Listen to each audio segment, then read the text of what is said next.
Hi all, നമ്മളിപ്പോൾ ഉള്ളത് ബ്രില്യൻറ്റിന്റെ കോഴിക്കോട്ടെ ക്യാമ്പസിന്റെ മുൻപിലാണുള്ളത്. നമുക്കറിയാം, കോഴിക്കോടിന്റെ മണ്ണിൽ നിന്നും ഈ വർഷം നീറ്റ് എക്സാമിൽ വിജയം നേടിയ ഭൂരിഭാഗം വിദ്യാർത്ഥികളും ബ്രില്യൻറ്റ് സ്റ്റഡി സെന്ററിലെ വിദ്യാർത്ഥികളായിരുന്നു. അതുപോലെ കോഴിക്കോട് ജില്ലയിൽ നിന്നും ഈ വർഷം വിജയം നേടിയ നമ്മുടെ വിദ്യാർത്ഥികളുടെ വീടുകളിലേക്കുള്ള യാത്ര നമ്മൾ തുടരുകയാണ്. അപ്പോൾ നമ്മൾ കോഴിക്കോട് ജില്ലയിലെ നമ്മുടെ പേരൻസിന്റെ സന്തോഷവും ഒക്കെയായി ബന്ധപ്പെട്ട വീഡിയോയുമായി നമുക്ക് കാണാം. കോഴിക്കോട് കടലമ്മ മുത്തണക്കര കോഴിക്കോട് അലുവ മനസ്സുള്ളൊരി കോഴിക്കോട് വേണേ കണ്ടോളി ചങ്ങായി നമ്മടെ കോഴിക്കോട് കായവറുത്ത് തരാടോ കറുമുറ വയറ് നിറച്ച് കഴിച്ചോ ദം ബിരിയാണി കഴിച്ച പിന്നെ സംഗതി നല്ല ഉസാറ് കൽബില് തേനൊഴുകണ കോഴിക്കോട്. 2022 നീറ്റ് എൻട്രൻസ് എക്സാമിൽ ഉയർന്ന സ്കോർ കരസ്ഥമാക്കിയ സ്വാതിയുടെ നാട്ടിലാണ് നമ്മളുള്ളത്. നമ്മളിതാ സ്വാതിയുടെ വീട്ടിലേക്ക് പോയിക്കൊണ്ടിരിക്കുകയാണ്. അപ്പോൾ പോകുന്ന വഴിയിലാണ് സ്വാതിയെ അഭിനന്ദിച്ചുകൊണ്ടുള്ള ഒരു ബോർഡ് നമ്മളിവിടെ കാണുന്നത്. ശരിക്കും പറഞ്ഞാൽ സ്വാതിയുടെ നാടും ഈ ഒരു വിജയത്തിൽ വളരെ ഹാപ്പിയാണ്. ഈ നാട്ടിലെ നാട്ടുകാരൊക്കെ ഈ ഒരു വിജയത്തെ ഹൃദയത്തിൽ ഏറ്റിയിരിക്കുന്നു എന്നുള്ളതിൻ്റെ ഒരു തെളിവാണ് ഇത്. ഞങ്ങൾ വരുന്ന വഴിക്ക് നിരവധി ബോർഡുകൾ കണ്ടു. അപ്പോൾ ഇവിടെ ഒരു ബോർഡ് കണ്ടപ്പോൾ തീർച്ചയായിട്ടും അതിൻ്റെ മുൻപിൽ നിന്നുകൊണ്ട് തന്നെ സ്വാതിയെ നമുക്ക് അഭിനന്ദിക്കണം, ടീം ബ്രില്യൻറ്റിനെ അഭിനന്ദിക്കണം എന്ന് തോന്നി. സോ നമ്മൾ നമ്മുടെ സ്വാതിയുടെ വീട്ടിലേക്കുള്ള നമ്മുടെ ജേർണി തുടങ്ങുകയാണ്.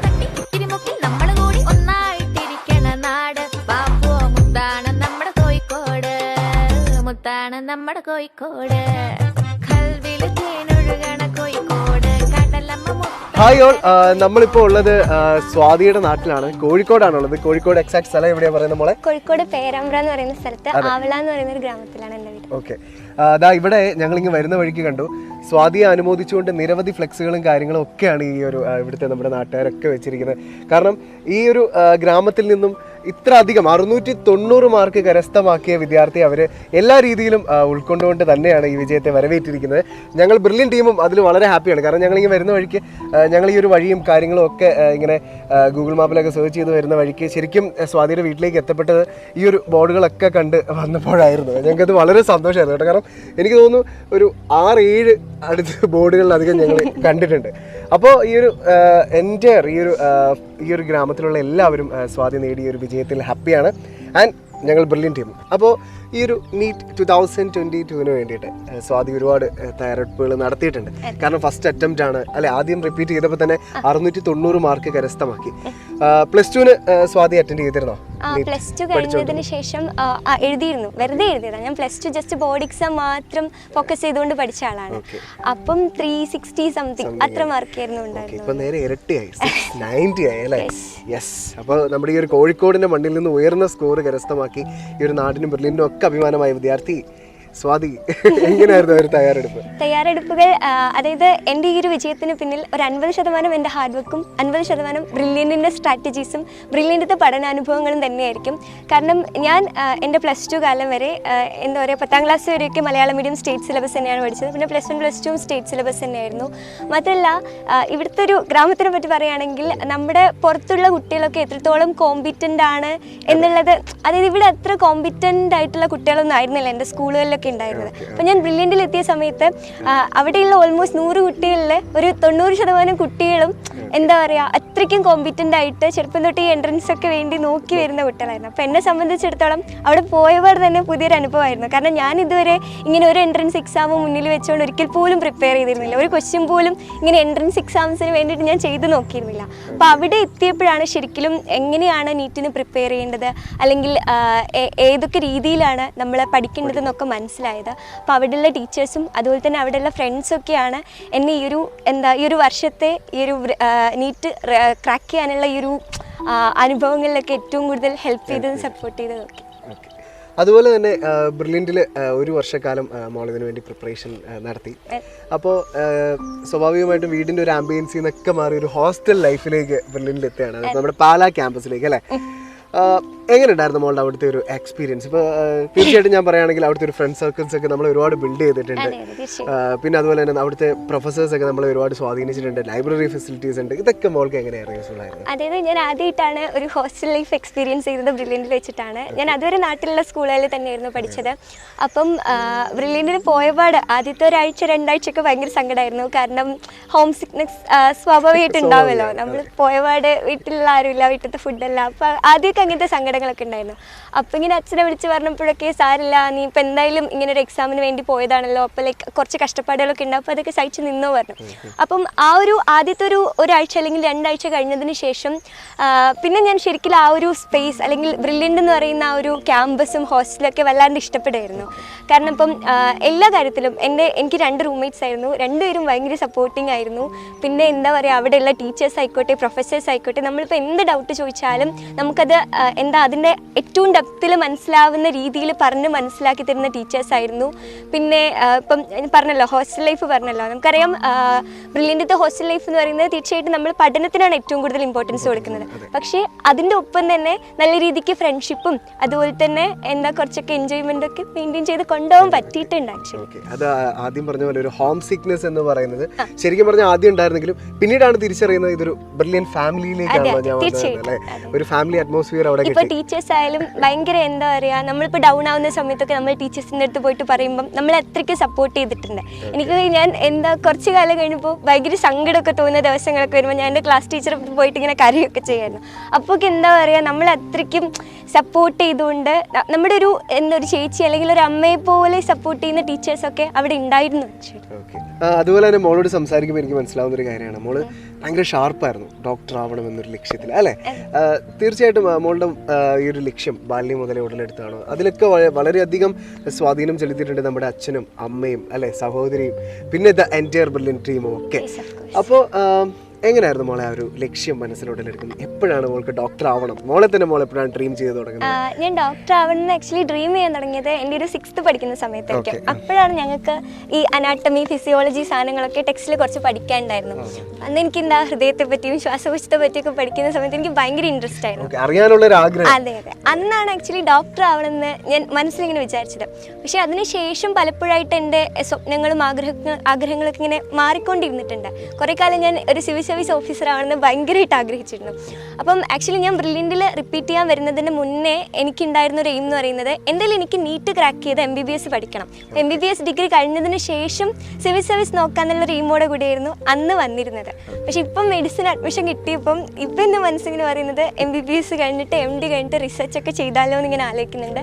വട്ടവർ അന്ന് എനിക്ക് MBBS കഴിഞ്ഞിട്ട് എനിക്ക് ഏത് ഫീൽഡിലോട്ടാണോ, അതായത് സിവിൽ സർവീസ് നോക്കണോ അല്ലെങ്കിൽ മെഡിസിനിൽ തന്നെ കണ്ടിന്യൂ ചെയ്യണോ എന്ന് തോന്നുമ്പോൾ രണ്ടും എല്ലാം നല്ലതാണ്. ഇതെല്ലാം നമുക്ക് സാധ്യമാക്കാൻ ഇനിയും നിരവധിയായ സമയമുണ്ട്. മോൾ ഒരിക്കലും ഗിവ് അപ്പ് ചെയ്യാതില്ലാത്ത ഒരു വ്യക്തിത്വമാണ്, നന്നായിട്ട് ഹാർഡ് വർക്ക് ചെയ്ത് പഠിക്കുന്ന ഒരാളാണ്. സോ ഇനിയും ഇത്തരത്തിലുള്ള ലക്ഷ്യങ്ങളൊക്കെ മനസ്സിൽ ഒരുപാട് ഡ്രീം ചെയ്യുക, അതിലെത്തിപ്പെടാൻ തീർച്ചയായിട്ടും മോൾക്ക് പറ്റും. പിന്നെ അതുപോലെ പറയുകയാണെങ്കിൽ മോളുടേത് മാത്രമായിട്ടുള്ളൊരു പഠന രീതി ഉണ്ടായിരിക്കും. ഓരോ കുട്ടികൾക്കും മോൾ ഹോസ്റ്റലിലൊക്കെ നിന്നപ്പോഴും കണ്ടിരുന്നു, ചിലവർ ലേറ്റ് നൈറ്റ് ആയിരിക്കാം, ചിലർ ഏർലി മോർണിംഗിലായിരിക്കാം പഠിക്കുക. അപ്പോൾ മോൾക്ക് ഏറ്റവും കംഫർട്ടായിട്ടുള്ള ടൈമും പിന്നെ മോൾ എങ്ങനെയാണ് പഠിക്കുന്ന കാര്യത്തെ കൃത്യമായിട്ട് ക്രമീകരിച്ചിട്ട്, പിന്നെ തീർച്ചയായിട്ടും ഒരു കാര്യം കൂടെ അതിൽ പറയണം, നമ്മുടെ ഹോസ്റ്റലിൽ നമ്മൾ കണ്ടിട്ടുണ്ട് എല്ലാവരും ടേബിളിലൊക്കെ അല്ലെങ്കിൽ വോളിലൊക്കെ ഓരോ കോട്ട്സും കാര്യങ്ങളും, പിന്നെ അതുപോലെ തന്നെ നമുക്ക് ഓർത്തിരിക്കേണ്ട പോയിന്റ്സും ഒക്കെ റിമൈൻഡർ ഒട്ടിച്ചൊട്ടിച്ച് ബ്രില്യൻ്റ് ബാലനെ നമ്മുടെ ഹോസ്റ്റലിൽ ഭിത്തി മുഴുവൻ നിറച്ചു അല്ലേ. ഓക്കെ, അപ്പോൾ ആ ഒരു കാര്യങ്ങളെ കുറിച്ച്, ആ ഒരു ഹോസ്റ്റൽ ലൈഫിൽ മോൾ എൻജോയ് ചെയ്ത ആ ഒരു കാലഘട്ടത്തെക്കുറിച്ചും പിന്നെ മോള് പഠിക്കാൻ ഹോസ്റ്റലിൽ കണ്ടെത്തിയ സമയവും കാര്യങ്ങളും ഒക്കെ ഇങ്ങനെയായിരുന്നു എന്നുള്ള കാര്യങ്ങളും മെൻഷൻ ചെയ്യും. അപ്പോൾ അതിന് മുന്നേ എനിക്ക് പറയേണ്ട ഒരു കാര്യം, ഞാൻ പറഞ്ഞുവല്ലോ, ഓൾറെഡി പറഞ്ഞു, അതായത് +2 വരെ പഠിച്ചൊരു സ്ട്രാറ്റജി ആയിരുന്നില്ല ബ്രില്യൻ്റിൽ വന്നപ്പോൾ, കംപ്ലീറ്റ്ലി ചേഞ്ച് ആവുമായിരുന്നു. അപ്പോൾ ഞാൻ +2 വരെ ഒരു ലേറ്റ് നൈറ്റ് ഇരുന്ന് പഠിക്കുന്ന കുട്ടിയായിരുന്നു. അപ്പോൾ ഞാൻ +2 കഴിഞ്ഞിട്ട് 5 AM ക്ലബ് എന്ന് പറയുന്ന റോബിൻ ശർമ്മയുടെ ഒരു പുസ്തകം വായിച്ചു. അപ്പോൾ എനിക്കിങ്ങനെ രാവിലെ എണീച്ച് പഠിച്ചാൽ അല്ലെങ്കിൽ രാവിലെ എണീച്ച് കുറച്ച് കാര്യങ്ങളൊക്കെ ചെയ്താൽ ഉണ്ടാവുന്ന ബെനിഫിറ്റ്സിനെ കുറിച്ചൊക്കെ കുറേ അറിയാൻ തുടങ്ങി. അപ്പോൾ എനിക്ക് രാവിലെ എണീക്കണം, എന്നിട്ട് രാവിലെ എണീക്കുന്നത് ശീലാക്കുന്ന ഒരാളാവണം എന്നൊക്കെ തോന്നി തുടങ്ങി. അങ്ങനെ ബ്രില്യൻ്റിൽ എത്തിയതിനു ശേഷം ഞാൻ കഷ്ടപ്പെട്ട് ഒരു 5 മണിക്ക് എണീക്കും. 5 മണിക്ക് എണീച്ച് ആദ്യം കഷ്ടപ്പെട്ടു, പിന്നെ അതൊരു ഹാബിറ്റായി മാറി. അപ്പോൾ ആദ്യമൊക്കെ 5 മണിക്ക് എണീച്ചിട്ട് അങ്ങനെ കുറച്ച് നേരം എക്സസൈസ് ചെയ്യുമായിരുന്നു, പിന്നെ കുറച്ച് നേരം മെഡിറ്റേഷൻ ചെയ്യുമായിരുന്നു. എന്നിട്ട് ഞാൻ ആ ദിവസം പഠിക്കുന്ന മൊത്തം ചാപ്റ്റേഴ്സൊക്കെ എനിക്കൊരു ജേണലുണ്ട്, ജേണലിൽ ഇങ്ങനെ എഴുതി ഒരു ടൈം ടേബിൾ ഉണ്ടാക്കി വെക്കും. ഇന്ന സമയത്ത് ഇന്നത് പഠിക്കും, അങ്ങനെ ആദ്യം തന്നെ ആ ഒരു ഡേ എങ്ങനെയായിരിക്കും കൊണ്ടുപോകാമെന്ന് മനസ്സിലൊരു അതെ. അതിനനുസരിച്ചായിരുന്നു പഠിച്ചു പോയതൊക്കെ. പിന്നെ അല്ലാണ്ട് സബ്ജക്റ്റ് വൈസുള്ള സ്റ്റഡി സ്ട്രാറ്റജീസ് പറയുകയാണെങ്കിൽ ഞാൻ ഓൾറെഡി പറഞ്ഞു കഴിഞ്ഞു. ഫിസിക്സും ഫിസിക്കൽ കെമിസ്ട്രിക്ക് എന്താ ക്വസ്റ്റ്യൻസിന് നല്ല ഇമ്പോർട്ടൻസ് കൊടുത്തു. ഇപ്പോൾ ക്വസ്റ്റ്യൻസ് ചെയ്തുകൊണ്ട്, ഇപ്പോൾ ഫിസിക്സ് ആണെങ്കിൽ ക്വസ്റ്റ്യൻസ് ചെയ്തുകൊണ്ടിരിക്കുമ്പോൾ എന്തെങ്കിലും ഡൗട്ട് തോന്നിയാൽ മാത്രമായിരുന്നു ഞാൻ തിയറി എടുത്ത് റീവിസിറ്റ് ചെയ്യാറുണ്ടായിരുന്നുള്ളൂ. പിന്നെ ബയോളജി നന്നായി NCERT വായിച്ചു. ഇപ്പോൾ കെമിസ്ട്രി ആണെങ്കിലും നന്നായി NCERT വായിച്ചു. അതോടൊപ്പം തന്നെ കെമിസ്ട്രിയിൽ ക്വസ്റ്റ്യൻസും ചെയ്തു. ഫിസിക്സ് ഓൾമോസ്റ്റ് ഒരു 95% ക്വസ്റ്റ്യൻസ് തന്നെയായിരുന്നു. ഓക്കെ, ലൈക്ക് മോള് ആദ്യം അറ്റൻഡ് ചെയ്തപ്പോൾ മോൾക്ക് 360 ഉണ്ടാവില്ല, 360ന്റെ അടുത്തേ ഉണ്ടാവുള്ളൂ, പകുതി പോലും ഉണ്ടാവില്ല മാർക്സ്. അപ്പോൾ അത്രയായിരുന്നു. പിന്നീടാണ് 690ലേക്ക് മോള് എത്തി. അപ്പോൾ ഞാൻ ചോദിക്കുകയാണ്, ഇപ്പോൾ ബ്രില്യൻറ്റിലേക്ക് ഇപ്പോൾ 360 മാർക്കൊക്കെ കിട്ടി മോൾക്ക് റിപ്പീറ്റ് ചെയ്യണം എന്നുള്ള തീരുമാനം ഉള്ളിൽ തീർച്ചയായിട്ടും വരുന്നു. ആ ഒരു അനുവാദമൊക്കെ പേരൻസ് തരുന്നു. മോള് ഇതിനെക്കുറിച്ച് അത്ര കൃത്യമായ ഒരു ഐഡിയ ഇല്ലാതെ പാലാ ബ്രില്യൻറ്റിലേക്ക് എത്തുകയാണ്. അവിടെ നിന്ന് മോൾക്കറിയാം മോളുടെ ഒരു കോൺഫിഡൻസ് ലെവലും ഓരോ സ്റ്റെപ്പുകൾ കഴിയുമ്പോഴും ഇങ്ങനെ കൂടി വരുന്നുണ്ട്. അപ്പോൾ ജൂലൈ 17 മുമ്പൊക്കെ നമുക്കറിയാം ഒരു 4 മാസമൊക്കെ മോഡൽ എക്സാംസ് തന്നെയായിരുന്നു ക്യാമ്പസിൽ. അപ്പോൾ ആ ഒരു സമയത്ത് ആദ്യം മോൾ അവിടെ വന്നപ്പോൾ എക്സാമിനെ കണ്ടതും എക്സാം എഴുതിയിരുന്ന ഒരു രീതിയിൽ നിന്ന് ലാസ്റ്റിലേക്ക് എത്തുമ്പോൾ മോളുടെ ഒരു ട്രാൻസ്ഫോർമേഷനെ കുറിച്ചൊന്ന് പറയാം. വലിയ ട്രാൻസ്ഫോർമേഷൻ ആയിരുന്നു. കാരണം അവിടെ പോയപാട് ഇങ്ങനെ കുട്ടികളൊക്കെ എല്ലാവരും അത്യാവശ്യം പാനിക് ആയിരിക്കുമല്ലോ പോയപാട്. കാരണം നീറ്റ് എന്ന് പറയുന്ന ഒരു എക്സാം മുന്നിൽ വെച്ചാണ് നമ്മൾ പഠിക്കാതിരിക്കുന്നത്. അപ്പം റിപ്പീറ്റ് ചെയ്യാൻ വന്ന കുട്ടികളൊക്കെ ആദ്യത്തെ അറ്റംപ്റ്റിൽ മാർക്ക് കുറഞ്ഞു വന്നിരിക്കുന്ന ആളുകളായിരിക്കുമല്ലോ. അപ്പോൾ എല്ലാവർക്കും ഉള്ളിൽ പേടിയുണ്ടായിരുന്നു. അപ്പോൾ ഫ്രണ്ട്സൊക്കെ ആയിട്ട് ഡിസ്കസ് ചെയ്യുമ്പം ആദ്യമൊക്കെ നല്ല പേടിയായിരുന്നു. പിന്നെ എക്സാംസൊക്കെ എഴുതി അത്യാവശ്യം നല്ല മാർക്സൊക്കെ കിട്ടാൻ തുടങ്ങി. ഞാൻ ആദ്യമായിട്ട് ഓഫ്ലൈനായിട്ട് എഴുതിയ എക്സാമിൽ എനിക്ക് ഫസ്റ്റ് റാങ്ക് കിട്ടി. അപ്പോൾ എൻ്റെ കോൺഫിഡൻസ് ലെവൽ വല്ലാണ്ട് കൂടി. ഞാൻ ഒട്ടും പ്രതീക്ഷിക്കാണ്ട് അത്രയും നല്ലൊരു റാങ്ക് കിട്ടിയപ്പോൾ. അതെ. പിന്നെ ഉള്ള പറയുകയാണെങ്കിൽ ഞാൻ കൺസിസ്റ്റൻ്റ് ആയിട്ട് വർക്ക് ചെയ്തിട്ടുണ്ട്. ഒരിക്കൽ പോലും ഉഴപ്പോ മടി കാണിക്കുകയോ ഒന്നും ചെയ്തിട്ടില്ല. കൺസിസ്റ്റൻ്റ് ആയിട്ട് എന്നെ കൊണ്ട് പറ്റുന്നതിൻ്റെ മാക്സിമം ഇരുന്ന് വർക്ക് ചെയ്തിട്ടുണ്ട്. പക്ഷേ ആ ഒരു പാലയിൽ ഒരുപാട് എക്സാംസ് നമുക്ക് നടത്തുന്നുണ്ട്. ഇപ്പോൾ മോഡൽ എക്സാംസിൻ്റെ മുന്നേ തന്നെ വീക്ക്ലി എക്സാംസ് തന്നെ നമ്മളിങ്ങനെ കുറേ എഴുതിയാണ് മോഡൽ എക്സാംസിൽ എത്തുന്നത്. അപ്പം അത്രയ്ക്ക് എക്സാംസ് എഴുതുന്ന സമയത്ത് മേ ബി നമ്മൾ കൺസിസ്റ്റൻ്റ് ആയിട്ട് വർക്ക് ചെയ്യുന്നുണ്ടെങ്കിൽ കൂടെ പഠിക്കുന്നുണ്ടെങ്കിൽ കൂടെ ആ ഒരു എക്സാംസിൽ ആ ഒരു കൺസിസ്റ്റൻസി, ആ ഒരു റാങ്കിൽ നമുക്ക് ആ ഒരു കൺസിസ്റ്റൻസി ചിലപ്പോൾ പുലർത്തി കൊണ്ടുപോകാൻ പറ്റണമെന്നില്ല. കാരണം എൻ്റെ റാങ്ക് ആദ്യമൊക്കെ നല്ല റാങ്ക് കിട്ടി തുടങ്ങി. പക്ഷേ ഞാൻ വർക്ക് ചെയ്തിട്ട് കൂടെ എൻ്റെ റാങ്ക് പിന്നെ കുറഞ്ഞു വരാൻ തുടങ്ങി. അപ്പോൾ എൻ്റെ കോർഡിനേറ്റേഴ്സൊക്കെ എൻ്റെ അടുത്ത് വന്ന് ചോദിച്ചു, നീ ഉഴപ്പാണോ എന്നൊക്കെ ചോദിച്ചു ആക്ച്വലി. പക്ഷെ ഞാൻ സത്യം പറഞ്ഞാൽ ഉഴപ്പിയിട്ടേ ഇല്ല, അത്രയ്ക്കിരുന്ന് വർക്ക് ചെയ്തിട്ടുണ്ട്. അപ്പോൾ എനിക്ക് സങ്കടമൊക്കെ ആയിരുന്നു അതൊക്കെ കേട്ടപ്പോൾ. പക്ഷേ പിന്നെ എന്താ പറയുക, പിന്നെ ചില എക്സാംസിന് നല്ല റാങ്ക് കിട്ടും, ചിലതിന് പിന്നെയും താഴും, അങ്ങനെ പോയിക്കൊണ്ടിരുന്നു. പക്ഷെ ഒരിക്കൽ പോലും ശരിക്കും പോലും ഞാനിങ്ങനെ ഡീമോട്ടിവേറ്റഡ് ആയിട്ടൊന്നുമില്ല. എനിക്ക് കിട്ടില്ല എന്നൊന്നും ആലോചിച്ച് ഒരിക്കൽ പോലും പാനിക് ആയിരുന്നില്ല. ഞാൻ ഭയങ്കര കോൺഫിഡൻ്റ് ആയിരുന്നു, എന്തായാലും കിട്ടുമെന്ന് എനിക്ക് ഉറപ്പായിരുന്നു. അപ്പോൾ ആ ഒരു ഉറപ്പിൻ്റെ പുറത്ത് തന്നെ ഭയങ്കര കോൺഫിഡൻ്റ് ആയിട്ട് കൂളായിട്ട് പോയിട്ട് നീറ്റ് എഴുതി. അപ്പം എനിക്ക് കിട്ടാവുന്നത് ചുറ്റും നല്ലൊരു മാർക്ക് തന്നെ കിട്ടി. അപ്പം എന്താ ഭയങ്കര പേടിയോടെ വേണമെങ്കിൽ ഒരു 0 ലെവലിൽ നിന്ന് തുടങ്ങിയ ഞാൻ എന്ന് പറയാം. കാരണം എനിക്ക് പേടിയായിരുന്നു. എനിക്ക് നീറ്റ് ഏതെങ്കിലും മെഡിക്കൽ കോളേജിൽ കിട്ടുമോ, എനിക്ക് ജസ്റ്റ് എങ്ങനെയെങ്കിലുമൊക്കെ കയറിപ്പോയാൽ മതിയായിരുന്നു എന്നുള്ളൊരാഗ്രഹത്തോടെ വന്ന ആളാണ്.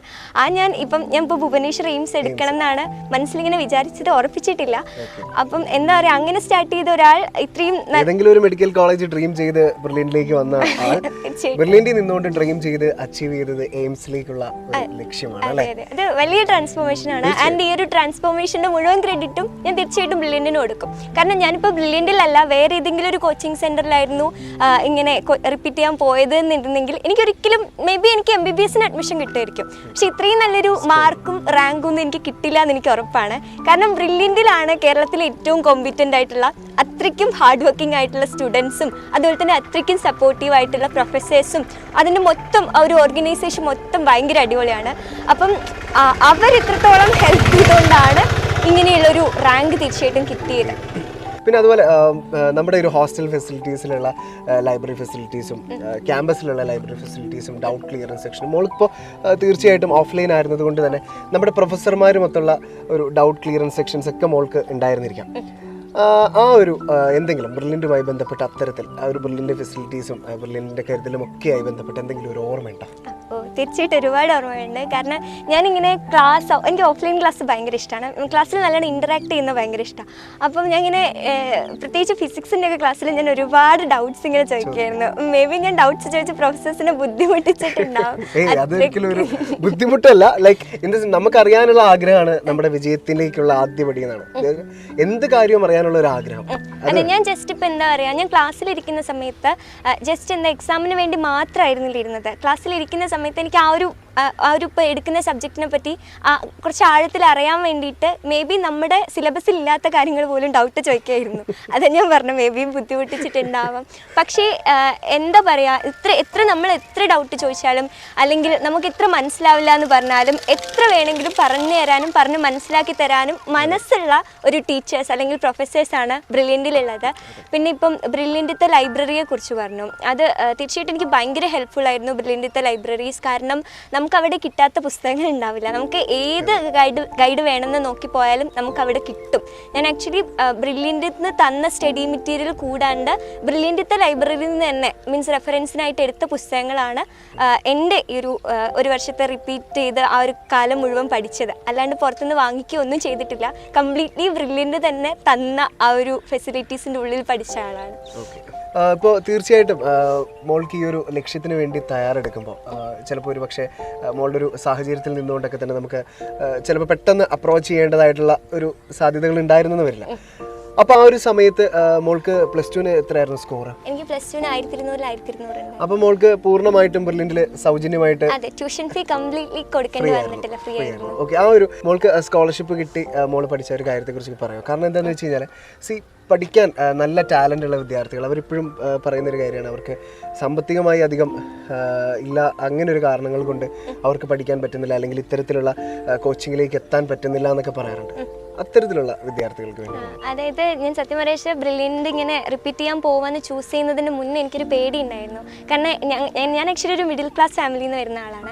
അപ്പോൾ എൻ്റെ അച്ഛന് എൻ്റെ സാമ്പത്തികമായ ചിലവുകളൊക്കെ വഹിക്കാൻ പറ്റുമെന്ന് എനിക്ക് ഉള്ളിൻ്റെ ഉള്ളിൽ, ഞാൻ അച്ഛനോട് പറഞ്ഞിട്ടില്ലെങ്കിൽ കൂടെ എനിക്കൊരു പേടി ഉണ്ടായിരുന്നു. സ്വാഭാവികമായിട്ട് ഏതൊരു മക്കൾക്കും ഉണ്ടാവുമല്ലോ. പക്ഷേ എനിക്ക് ഭയങ്കര ആശ്വാസമായിരുന്നു ബ്രില്യൻറ്റിൽ. എനിക്കിപ്പം +2 ഫുൾ മാർക്ക് കിട്ടിയതുകൊണ്ട് ബ്രില്യൻറ്റത്തെ ട്യൂഷൻ ഫീ എനിക്ക് തോന്നുന്നു 75,000 സംതിങ് കംപ്ലീറ്റ്ലി ഫ്രീ ആയിട്ട് ഞങ്ങൾ കൊടുക്കേണ്ട ആവശ്യമില്ല. പിന്നെ ഹോസ്റ്റൽ ഫീ മാത്രമായിരുന്നു കൊടുക്കേണ്ടി വന്നിട്ടുള്ളൂ. അപ്പം ശരിക്കും ഭയങ്കര എന്താ പറയുക, നമുക്ക് ആക്ച്വലി പഠിക്കാനുള്ളൊരു മനസ്സുണ്ടെങ്കിൽ അല്ലെങ്കിൽ പഠിക്കാനുള്ളൊരു കഴിവുണ്ടെങ്കിൽ ബ്രില്യൻറ്റ് നമ്മുടെ കൂടെ ഉണ്ട്. ഒരുപാട് ഹാപ്പിയാണ് തീർച്ചയായിട്ടും. സ്വാതിയുടെ ഈ നാട് കാണാൻ വളരെ ഭംഗിയാണ് കേട്ടോ. അതുപോലെ തന്നെയാണ് സ്വാതി തൻ്റെ വിജയത്തെക്കുറിച്ചൊക്കെ നമ്മളോട് ഭംഗിയായി തന്നെ അവതരിപ്പിച്ചു. സ്വാതിയുടെ ഈ നാട്ടിലുള്ള എല്ലാ വ്യക്തികളും, ഈ നാടും നാട്ടുകാരും പിന്നെ നമ്മൾ ബ്രില്യൻ ടീമും ഒക്കെ സ്വാതി കരസ്ഥമാക്കി ഈ വിജയത്തിൽ ഒരുപാട് ഹാപ്പിയാണ്. സ്വാതിയോട് സംസാരിക്കുമ്പോൾ തന്നെ നമുക്കൊരു പോസിറ്റീവ് പ്രസരിപ്പൊക്കെ ഫീൽ ചെയ്യുന്നുണ്ട്. കാരണം അത്ര വൈബ്രൻ്റ് ആയിട്ടാണ് കുട്ടി, അത്ര ആഗ്രഹത്തോടു കൂടി ആണ് ഈ വിജയം നേടിയതെന്ന് കുട്ടിയോട് സംസാരിക്കുമ്പോൾ തന്നെ നമുക്ക് മനസ്സിലാവുന്നുണ്ട്. സ്വാതിയുടെ പേരൻസും സ്വാതിയെ ഒരുപാട് ചെറുപ്പം മുതൽ ഒരുപാട് കഷ്ടപ്പെട്ട് പഠിപ്പിച്ച പേരൻസും പപ്പായും അമ്മയൊക്കെ നമ്മളെ വെയിറ്റ് ചെയ്ത് സ്വാതിയുടെ വീട്ടിലുണ്ട്. സ്വാതിയുടെ വീട് ഇവിടുന്ന് കുറച്ച് തൊട്ടടുത്താണ്. അപ്പോൾ നമുക്ക് സ്വാതിയുടെ വീട്ടിൽ നിന്നും നമ്മുടെ ഫാമിലിയുടെ സന്തോഷത്തിൽ ചെയ്യാം.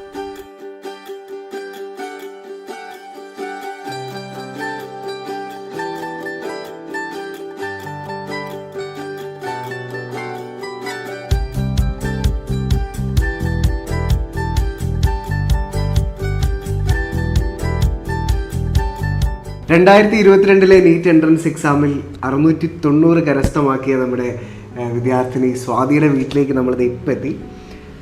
സ്വാതിയായിട്ട് ജസ്റ്റ് ഉള്ളൊരു ചിറ്റ്-ചാറ്റൊക്കെ നിങ്ങൾ കണ്ടു. വളരെ എൻ്റർടൈനിങ് ആയിരുന്നു. സ്വാതി നന്നായിട്ട് തന്നെ നമ്മളോട് കമ്മ്യൂണിക്കേറ്റ് ചെയ്തു. അതുപോലെ തന്നെ എൻറ്റയർ ഫാമിലി സ്വാതി കരസ്ഥമാക്കിയ ഒരു വിജയത്തിൽ വളരെ ഹാപ്പിയാണ്. അതെല്ലാവരുടെയും മുഖത്തുണ്ട്. അച്ഛനൊക്കെ ആ ഒരു ചിരിയൊക്കെ ഉണ്ട്, വളരെ സന്തോഷത്തോടു കൂടിയാണ്. മോളുടെ ഒരു തയ്യാറെടുപ്പുകളൊക്കെ അച്ഛൻ സ്വാഭാവികമായിട്ട് കണ്ടിരുന്നു. ഒരുപാട് കഷ്ടപ്പെട്ട് പഠിച്ച വിദ്യാർത്ഥിയാണ് അല്ലേ? അച്ഛൻ എന്താണ് പറയാനുള്ളത്? തീർച്ചയായിട്ടും സ്വാതി നന്നായിട്ട് ഹാർഡ് വർക്ക് ചെയ്തേക്ക് അതിൻ്റെ ഫലം കിട്ടിയല്ലേ? അതേപോലെ തന്നെ ബ്രില്യൻ്റ് ടീമിനും വളരെയധികം നന്ദി ഞാൻ രക്ഷിതാവ് നിലക്ക് പറയുകയാണ്. തുടക്കം മുതലേ പ്രാഥമിക തലം മുതലേ PTA പ്രവർത്തകരായിട്ട് ബന്ധപ്പെട്ട് LP, UP, HS, higher secondary വരെ സ്വാതിയും അതേപോലെ തന്നെ ശ്വേതയും അവരുടെ പിന്നാലെ രക്ഷിതാവ് നിലക്ക് ഞാൻ ഉണ്ടായിരുന്നു. ഒരു പൊതുപ്രവർത്തകനാണ്. പൊതുവിദ്യാലയത്തിൽ പഠിച്ച് വളരെയധികം സന്തോഷമുണ്ട്. നാടിന് അഭിമാനമായി തീർന്ന എൻ്റെ മകൾ നിലക്ക് വളരെയധികം സന്തോഷം. ശരിക്കും പറഞ്ഞാൽ ഈ ഒരു ഡോക്ടർ ആവണം എന്നുള്ളൊരു ലക്ഷ്യം സ്വാതിയുടെ മനസ്സിൽ ഉടലെടുക്കുന്നു. ആ ഒരു ലക്ഷ്യത്തിലേക്കായിട്ട് സ്വാതി ഹാർഡ് വർക്ക് ചെയ്യുന്നു. ആ ഒരു കാലഘട്ടം പപ്പയോട് സ്വാഭാവികമായിട്ടും പറഞ്ഞിട്ടുണ്ടായിരിക്കും, പപ്പ എനിക്കൊരു ഡോക്ടർ ആവണമെന്നാണ് എൻ്റെ ഒരു ആഗ്രഹം, അല്ലേ? അതൊക്കെ എങ്ങനെയായിരുന്നു? അപ്പോൾ പപ്പ എന്താണ് പറഞ്ഞു കൊടുത്തിരുന്നത്? തീർച്ചയായിട്ടും ഞാൻ അതിന് പ്രോത്സാഹനവും പിന്തുണയും നൽകിയിട്ടുണ്ട്. 6ാം ക്ലാസ് പഠിക്കുന്ന സമയത്താണ് സ്വാതിക്ക് അങ്ങനെ ഒരു മോഹം മനസ്സിൽ വന്നത്. അന്ന് തൊട്ടേ ഡോക്ടർ സ്വാതി BS കൂടെ IAS കൂടി AIIMS all India institute of medical science എന്നുള്ള പേരും വെച്ചിട്ടുള്ള ബോർഡുകളായിരുന്നു വീട്ടിലെ മുഴുവനും. അതിനുവേണ്ടി അതൊക്കെ ഇപ്പോൾ പരസ്യം നീക്കി ഒരു റൂം അവർക്കുണ്ടായിരുന്നു. ആ റൂം മുഴുവനും അവരുടെ കാര്യങ്ങളായിരുന്നു. പിന്നെ മറ്റ് അനുബന്ധ പ്രവർത്തനങ്ങളായ ചിത്രവര ഡ്രോയിങ്, പെൻസിൽ ഡ്രോയിങ്, ജലച്ചായം, പ്രസംഗം, ഇതിനൊക്കെ ഒരുപാട് ജില്ലയിൽ തന്നെ കലോത്സവങ്ങൾ വരുന്നവരൊക്കെ അവാർഡുകൾ നേടിയിട്ടുണ്ട്. നാട്ടിൽ നടക്കുന്ന എല്ലാ പൊതു വിഷയങ്ങളിലും സ്വാതി ഇടപെടാറുണ്ട്. നല്ലൊരു വായനക്കാരിയാണ്. നാട് എന്ന് പറഞ്ഞാൽ ആവളട്ടിയുടെ ഒരു ഗ്രാമമാണ്. നിറയെ വായനശാലകളും കലാവേദികളും ഒക്കെ ഉള്ള ഒരു നാടായതുകൊണ്ട് സ്വാതിയുടെ ചെറുപ്പകാലം മുതലേ അതുമായിട്ട് ബന്ധപ്പെട്ട് പോകുന്ന രീതിയായിരുന്നു. ബാലവേദി പ്രവർത്തനം, ബാലസംഘം, മറ്റ് പ്രവർത്തനവുമായി ബന്ധപ്പെട്ട് എല്ലാ പ്രവർത്തനത്തിലും സ്വാതി ഉണ്ടായിരുന്നു. സ്കൂൾ ലീഡറായിരുന്നു. വിദ്യാർത്ഥി സംഘടനയുടെ പ്രതിയായിട്ട് എല്ലാവരും ഒരു മാതൃകയെ കാണിച്ച ഒരു വിദ്യാർത്ഥി എന്ന നിലയ്ക്ക് എനിക്ക് അഭിമാനം തോന്നുന്നുണ്ട് ഞങ്ങളുടെ കുടുംബത്തിൽ. സ്വാതിയുടെ ഒരു തയ്യാറെടുപ്പുകളൊക്കെ അമ്മയും സ്വാഭാവികമായിട്ട് കണ്ടിട്ടുണ്ടായിരിക്കും വീട്ടിലായിരുന്നൊരു സമയത്തൊക്കെ, അല്ലേ? ഓക്കെ, അതിനെക്കുറിച്ച് എന്താണ് അമ്മയ്ക്ക് പറയുന്നത്? നല്ല ഇതാണ്. എന്തിനും ഇവള് മതി. എന്നാൽ ഓക്ക് അറിയാം ഓളെ ഭാവിയെ പറ്റിയും എല്ലാം നല്ല രീതിയിൽ മുന്നോട്ട് തന്നെ ഓക്ക് അറിയാം എന്താ ചെയ്യേണ്ടതെന്നുള്ളത്. വേറെ ആരെയും സപ്പോർട്ടൊന്നും വേണ്ട ആവശ്യമില്ല. എല്ലാത്തിനും നല്ല ചിത്രത്തിനായാലും രാവിലെ എണീക്കേണ്ടതായാലും ഒക്കെ തന്നെ അവളെ കാര്യം അവള് സ്വന്തമായിട്ട് ചെയ്തോളൂ. ആരെയും സപ്പോർട്ട് വേണ്ട, സ്വന്തമായിട്ട് ചെയ്യും. എല്ലാ കാര്യത്തിലും മിടുക്കിയായിരുന്നു, അല്ലേ? നല്ലതാണ്. പിന്നെ അതുപോലെ തന്നെ ചേച്ചി, നമ്മളൊക്കെ ഇപ്പോൾ ഒരു സഹോദരൻ്റെ സ്നേഹം അല്ലെങ്കിൽ ഒരു സഹോദരിയുടെ സ്നേഹമൊക്കെ നമ്മൾ ഒരുപാട് സ്വാധീനിക്കാറുണ്ട് നമ്മുടെ ലക്ഷ്യത്തിലേക്ക് എത്താൻ വേണ്ടിയിട്ട്. സ്വാതിയും അതുപോലെ തന്നെ തീർച്ചയായിട്ടും, അല്ലേ? സ്വാധീനിച്ചിട്ടില്ലേ ചേച്ചിയുടെ കുറേ വാക്കുകൾ? ചേച്ചി ഒരുപാട് മോട്ടിവേറ്റ് ചെയ്തിട്ടില്ലേ? ഓഫ്കോഴ്സ്. ഞാനിപ്പോൾ ബ്രില്യൻ്റിലായ സമയത്ത് തന്നെ നമ്മൾ ചിലപ്പോഴൊക്കെ എക്സാംസിന് മാർക്ക് പറഞ്ഞ് ഡൗൺ ആകുമ്പം ഞാൻ ചേച്ചീനെ അവിടുന്ന് ഫോൺ കട്ടെടുത്ത് വിളിച്ചത് ബെസ്റ്റ് ഫ്രണ്ട്. യെസ് ആണ്. അപ്പം എന്താ പറയുക, ഞാൻ ഡൗൺ ആകുന്ന സമയത്തൊക്കെ എന്നെ അത്രയ്ക്ക് മോട്ടിവേറ്റ് ചെയ്ത ഒരാളെന്ന് പറയുന്നത് തീർച്ചയായിട്ടും ചേച്ചി തന്നെയാണ്.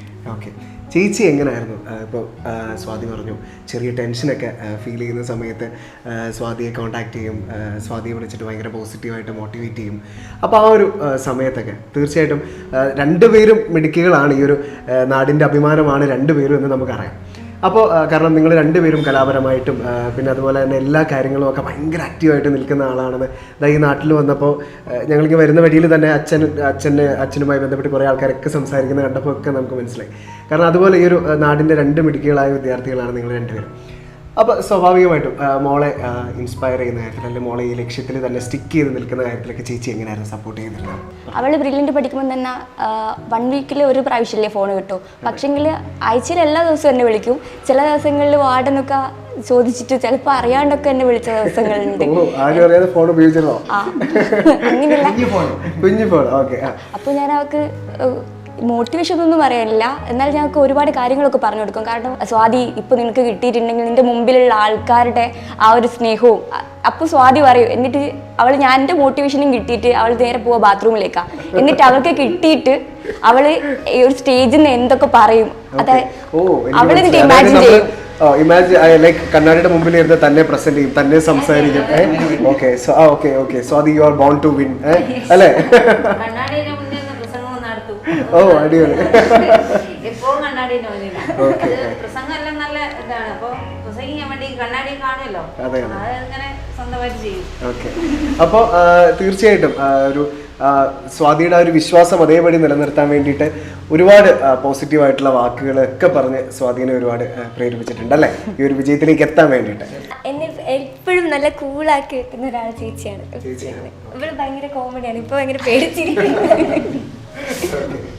ഇപ്പോൾ സ്വാഭാവികമായിട്ടും നമുക്കറിയാം 38 വർഷക്കാലമായി ബെർലിൻ്റെ ഇങ്ങനെ ഒരു എല്ലാ വർഷങ്ങളിലും നമുക്ക് നമ്മുടെ വിദ്യാർത്ഥികൾക്കാണ് ഒരു വിജയം ശതമാനമൊക്കെ കൂടുന്നത്.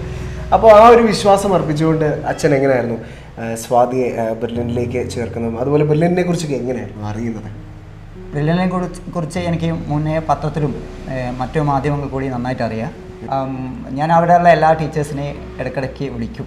എൻ്റെ പ്രവർത്തനവും കാര്യങ്ങളൊക്കെ അവരെ ബോധ്യപ്പെടുത്തും. കാര്യങ്ങൾ രക്ഷിതാവ് നിലക്ക് എല്ലാ കാര്യങ്ങളും അവർ നന്നായിട്ട് ചെയ്യിച്ചിട്ടുണ്ട്. അതുമാത്രമല്ല എനിക്ക് അതിൻ്റെ ഉള്ള ഫലങ്ങളൊക്കെ കിട്ടിയിട്ടുണ്ട്. ഓരോ ദിവസവും പരീക്ഷകളിൽ നടന്നേരമൊക്കെ എനിക്ക് അവർ ഫോട്ടോ ഒക്കെ ഇട്ട് തരും. ഞാനതെൻ്റെ പ്രിൻസിപ്പൽ സാറിനെ അറിയിക്കും. അത് പ്രിൻസിപ്പൽ സാറ് +2 വിദ്യാർത്ഥികൾക്കൊരു മോട്ടിവേഷൻ ആണ്ടിയിട്ട് അവിടെ അസംബ്ലിയിലൊക്കെ പറയും. സോ കിട്ടുന്ന ഫോട്ടോ കിട്ടെ.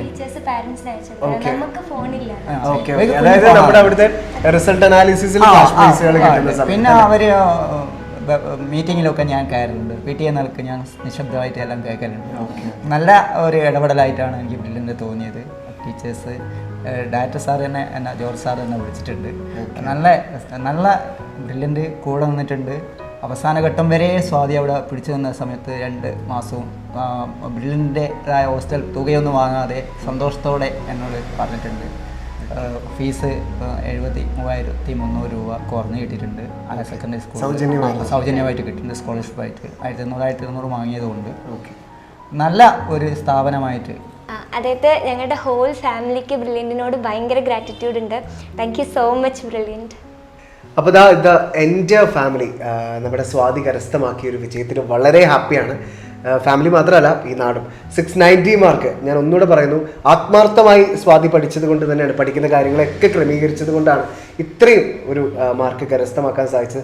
നമുക്കറിയാം 18.5 ലക്ഷം വിദ്യാർത്ഥികൾ എഴുതിയ എക്സാമിൽ ഉയർന്ന ഒരു സ്കോർ തന്നെയാണ് നമ്മുടെ സ്വാതിക്കുട്ടി കരസ്ഥമാക്കിയിരിക്കുന്നത്. എനിവേ ബ്രില്യൻറ്റിൻ്റെ ഭാഗത്തു നിന്നും എല്ലാ ആശംസകളും നേരുന്നു. സ്വാതി ഡ്രീം ചെയ്യുന്നത് വളരെ ഹൈ ആയിട്ടാണ്. ഇനിയും ജീവിതത്തിൽ ഒരുപാട് സ്വപ്നങ്ങളുള്ള ഒരു വിദ്യാർത്ഥിനിയാണ് സ്വാതി. അപ്പോൾ എല്ലാവരുടെയും ആഗ്രഹം പോലെ ഈ ഒരു നാടിന് അഭിമാനമായി മാറിയ, ഇനിയും ഈ നാടിന് ഒരുപാട് അഭിമാനമായി മാറാൻ പോകുന്ന നമ്മുടെ സ്വാതിക്ക് എല്ലാവിധ ആശംസകളും ആത്മാർത്ഥമായി ബ്രില്യൻറ്റിൻ്റെ ഭാഗത്തു നിന്നും നേരുന്നു. മോൾ ആഗ്രഹിക്കുന്ന ഇൻസ്റ്റിറ്റ്യൂട്ട് ഏതാണെന്നും കൂടെ? ഞാനിപ്പോൾ എനിക്ക് ആക്ച്വലി ഏതൊരു നീറ്റ് ആസ്പിറൻറ്റിൻ്റെ ആഗ്രഹം ഡൽഹി എയിംസ് പഠിക്കണം എന്നായിരിക്കും. പക്ഷേ എനിക്ക് ഓൾ ഇന്ത്യ റാങ്ക് 320 ആണ്. എനിക്ക് ജനറൽ കാറ്റഗറിയിൽ ഒരിക്കലും ഡൽഹി എയിംസിലോ ജിപ്മ പോണ്ടിച്ചേരിയിലോ പഠിക്കാൻ പറ്റണമെന്നില്ല. അപ്പോൾ ഞാൻ ഇപ്പോൾ വിചാരിക്കുന്നത് എയിംസ് ഭുവനേശ്വർ എടുക്കാമെന്നാണ്. ആൻഡ് അവിടെ കിട്ടിയതിലും ഭയങ്കര ഹാപ്പിയാണ്. അപ്പോൾ കിട്ടിയിട്ടില്ല ആക്ച്വലി, കൗൺസിലിംഗ് നാളെ തുടങ്ങും. പക്ഷേ എന്തായാലും കിട്ടുന്നതാണ് വിശ്വാസം. ഓക്കെ, അപ്പോൾ മോളുടെ വിശ്വാസം പോലെ തന്നെ എല്ലാം ഭംഗിയായി സംഭവിക്കട്ടെ. എനിവേ ഫ്യൂച്ചറിൽ ഇനിയും മുന്നോട്ട് നല്ല നല്ല തീരുമാനങ്ങൾ എടുത്ത് നല്ല ഉയർന്ന നിലയിലെത്തി എല്ലാവർക്കും മാതൃകയാവുന്ന നല്ലൊരു വ്യക്തിത്വവുമായി മാറാൻ ആത്മാർത്ഥമായി ആശംസിക്കുന്ന മോളെ. Congrats for your achievements and all the best for your future. പപ്പ ഒരുപാട് താങ്ക് യു.